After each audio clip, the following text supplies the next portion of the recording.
Presenter Indra Bekti belum lama ini telah keluar dari rumah sakit usai sebelumnya mengalami pecah pembuluh darah. Kata Komoriki, selaku adik ipar Indra Bekti menyebut jika kondisi suami dari Aldila Jelita itu sudah membaik. Kendati begitu, lelaki yang akrab disapa Inbek itu disebut kerap kali mengalami halusinasi. Komoriki menuturkan jika Indra Bekti masih dalam tahap penyembuhan. Komoriki juga tak menampik jika Inbek sesekali memarahi anaknya menurut cerita dari Aldila Jelita.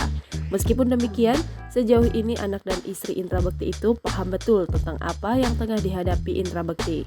Seperti diketahui, Indra Bekti dirawat intensif di Rumah Sakit Abdi Waluyo Menteng sejak 28 Desember 2022 hingga 21 Januari 2023.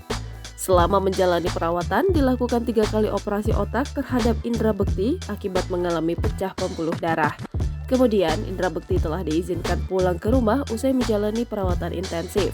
Presenter kondang tersebut pulang pada Sabtu 21 Januari 2023 pukul 13.00 waktu Indonesia Barat.